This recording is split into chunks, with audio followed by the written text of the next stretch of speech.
नमस्कार दोस्तों, स्वागत है आपका हमारे चैनल ज्ञान लो में। आज हम बात करेंगे nuclear fission versus nuclear fusion, यानी कि इन दोनों के बीच के डिफरेंसेस की बात करेंगे। तो चलिए समझ लेते हैं इन दोनों के बीच के डिफरेंसेस। अलग अलग से हम ये टॉपिक जो है पहले समझ चुके हैं। तो चलिए पहला डिफरेंस देख लेते हैं, इसके बीच में क्या है।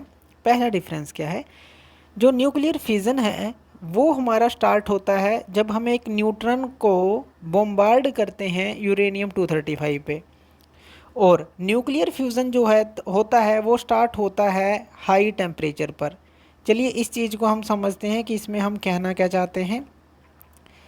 इसके अंदर देखिए, जो हमारा न्यूक्लियर जो फिज़न है, अगर हम न्यूक्लियर फिज़न की बात करें उसमें हमें पता है कि हमारे पास एक न्यूट्रॉन होता है, उसको हम बॉम्बार्डमेंट करते हैं यूरेनियम 235 के ऊपर, और फिर ये जो है पूरी रिएक्शन चलती है न्यूक्लियर फिज़न के अंदर। लेकिन न्यूक्लियर फ्यूज़न में, ये तो है न्यूक्लियर फिज़न, ये फिज़न है हमारा। न्यूक्लियर फ्यूज़न की बात करें तो वो कहाँ पे स्टार्ट होती है, जैसे हमने सन की कोर के अंदर देखा था जो रिएक्शन है।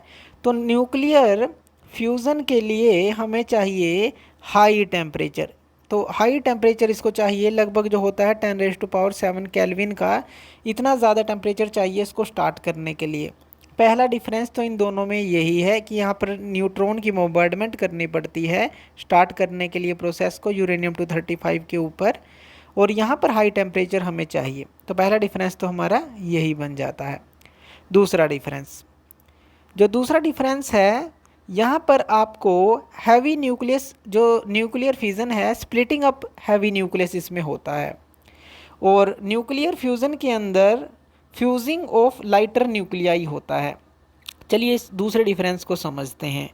अब देखिए न्यूक्लियर फिज़न में क्या होगा। न्यूक्लियर फिज़न के अंदर हमने देखा कि एक बड़ा न्यूक्लियस होता है, यानी कि यूरेनियम जो हम 235 बोल रहे हैं, वो दो मीडियम न्यूक्लियाई में टूट जाता है, जो कि हमने बेरियम देखा था और जो है हमारा क्रिप्टोन देखा था। इनमें टूट जाता है और 3 न्यूट्रॉन देता है और एनर्जी देता है। ये हम रिएक्शन देख चुके हैं। यानी कि न्यूक्लियर फिज़न में एक बड़ा न्यूक्लियस दो मीडियम साइज न्यूक्लियस में टूटता है। लेकिन न्यूक्लियर फ्यूज़न के अंदर ये बिल्कुल उल्टा होता है, दो छोटे न्यूक्लियस मिलते हैं और एक बड़ा न्यूक्लियस बनाते हैं फ्यूज़न के अंदर। यानी कि लाइटर न्यूक्लियाई जुड़े और उन्होंने एक हैवी न्यूक्लियस बना दिया। तो स्टेबल न्यूक्लियस ये हैवी बनाते हैं और लॉट ऑफ एनर्जी हमें मिलती है। तो न्यूक्लियर फ्यूज़न में जुड़ते हैं, फिज़न में ये टूटते हैं। तो यहाँ पर ये डिफरेंस रहता है। थर्ड डिफरेंस देख लेते हैं। थर्ड जो डिफरेंस है, चेन रिएक्शन होती है न्यूक्लियर फिज़न के अंदर, और फ्यूज़न के अंदर कोई भी चेन रिएक्शन नहीं होती। अब देखिए इसको अगर हम समझें तो फिज़न के अंदर यहाँ पे देखिए चेन रिएक्शन चलती रहती है। जैसे पहले जो न्यूट्रॉन है यूरेनियम 235 के साथ टकराएगा, फिर यहाँ पे दो लाइटर न्यूक्लियाई मीडियम न्यूक्लियाई बनेंगे, फिर यहाँ से 3 न्यूट्रॉन निकलेंगे, यहाँ से 3 न्यूट्रॉन निकलेंगे, वो आगे जाकर टकराएंगे, और एक जो है चेन रिएक्शन जो है यहाँ पर चलती रहती है। लेकिन न्यूक्लियर फ्यूज़न के अंदर ऐसा कुछ नहीं होता, कोई भी इस तरह की चेन रिएक्शन नहीं होती। तो ये जो है इसके बीच में डिफरेंस रहता है थर्ड। फोर्थ डिफरेंस की बात करें, हार्मफुल रेडिएशन जो है एमिट होती हैं न्यूक्लियर फिज़न में। फ्यूज़न में कोई भी हार्मफुल जो रेडिएशन है इस तरह की एमिट नहीं होती। इसको अगर हम समझें तो जो हमारा न्यूक्लियर फिज़न होता है उसके अंदर जो है हमारा माइनिंग के दौरान, ट्रांसपोर्टिंग के दौरान, और ब्रीडर रिएक्टर के अंदर अगर हम बात करें, न्यूक्लियर रिएक्टर जो हमारा होता है, ब्रीडर रिएक्टर यानी कि जहाँ पे हम प्लूटोनियम 239 को बनाते हैं, अल्टरनेटिव फ्यूल हमने डिस्कस किया था, तो वहाँ पर हार्मफुल रेडिएशन निकलती हैं। हार्मफुल रेडिएशन जो कि ऑपरेटर के लिए काफ़ी खतरा होती हैं, इसलिए कंक्रीट की पूरी एक उसको दी जाती है, एक बैकिंग दी जाती है, और पूरा उसको चारों तरफ से क्लोज़ किया जाता है। लेकिन फ्यूज़न के अंदर इस तरह की कोई भी रेडिएशन एमिट नहीं होती। तो ये एक डिफरेंस रहता है, फोर्थ डिफरेंस। फिफ्थ डिफरेंस की बात करें, एनर्जी रिलीज़ होती है इसके अंदर भी, और इसमें भी हमने दिखाया है कि एनर्जी रिलीज़ होती है न्यूक्लियर फ्यूज़न में। तो यहाँ पर क्या डिफरेंस रहेगा एनर्जी रिलीज़ के अंदर। अब जो न्यूक्लियर फिज़न के अंदर जो एनर्जी रिलीज़ होती है, इसके अंदर काफ़ी अमाउंट में एनर्जी रिलीज़ होती है, लार्ज होती है हम कह सकते हैं। लेकिन अगर फ्यूज़न से इसका कंपैरिजन करें तो ये जो है इससे भी ज़्यादा होती है, उससे भी ज़्यादा। यानी कि जो फ्यूज़न के अंदर लार्ज एनर्जी निकलती है उससे भी ज़्यादा फ्यूज़न के अंदर निकलती है। जैसे सन की कोर के अंदर जो है प्रोसेस ये चलती रहती है, हमने समझा था। तो देखिए कितना डिफरेंस है, फ्यूज़न में बहुत ज़्यादा एनर्जी निकलती है लेकिन फ्यूज़न में उससे भी ज़्यादा एनर्जी निकलती है। तो ये इसके अंदर एक डिफरेंस रहता है। नेक्स्ट जो है, जो सिक्स्थ हमारे पास है जो डिफरेंस, अब न्यूक्लियर फ्यूज़न का कंट्रोल पॉसिबल है लेकिन न्यूक्लियर फ्यूज़न का फ़िलहाल तक उसके ऊपर हम कंट्रोल नहीं कर सकते, क्योंकि न्यूक्लियर फ्यूज़न के अंदर हमारी कंट्रोल रोड्स होती हैं, बेरियम जो बोरोन और कैडमियम की। तो हमने देखा था न्यूक्लियर रिएक्टर के अंदर, हमने जाना था कि इसकी जो वर्किंग है वो किस तरह से होती है। तो इसके अंदर कंट्रोल रोड होती हैं हमारे पास, जो कि बोरोन और कैडमियम की बनी होती है, जो न्यूट्रॉन को एब्जॉर्ब कर लेती हैं।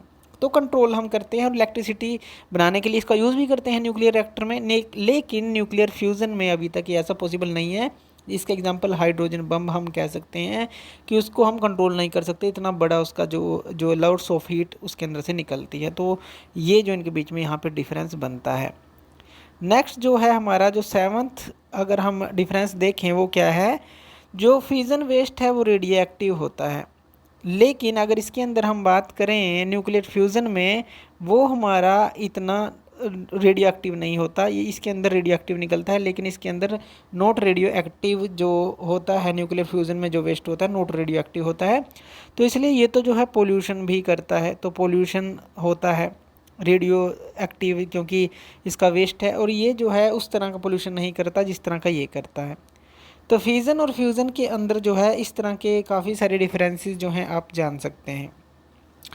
एक तरह से एडवांटेजेस भी आप कह सकते हैं न्यूक्लियर फ्यूज़न की न्यूक्लियर फ्यूज़न के ऊपर होती हैं। किस तरह की, जैसे कि इसके अंदर एक तो न्यूक्लियर वेस्ट जो हमने देखा कि ये रेडियो एक्टिव नहीं होता।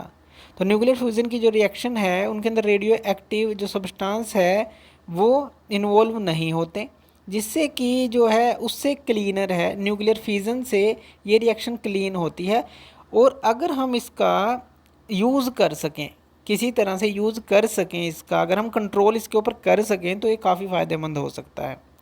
तो ये आप इसके ऊपर एडवांटेजेस भी कह सकते हैं न्यूक्लियर फ्यूज़न के ऊपर, अगर हम इसका अच्छी तरह से यूज़ करते हैं, डिस्ट्रॉय करने के लिए नहीं, जैसे कि जो एनर्जी रिक्वायरमेंट है उसको पूरी करने के लिए इसका यूज़ करते हैं। इसी तरह से न्यूक्लियर फ्यूज़न के अंदर अगर हम देखें जो हमारा इसके अंदर एनर्जी निकलती है तो वो जो है हमारी फ्यूज़न से ज़्यादा होती है, तो वो जो है हम काफ़ी ज़्यादा उस एनर्जी का यूज़ कर सकते हैं। एक तरह की एडवांटेजेस भी आप यहाँ पे कह सकते हैं। तो ये था हमारा difference between nuclear fusion and nuclear fusion. तो थैंक यू वीडियो देखने के लिए, और इसी तरह की वीडियोज़ के लिए आप हमारे चैनल ज्ञान लो पे हमें सब्सक्राइब कर सकते हैं। धन्यवाद।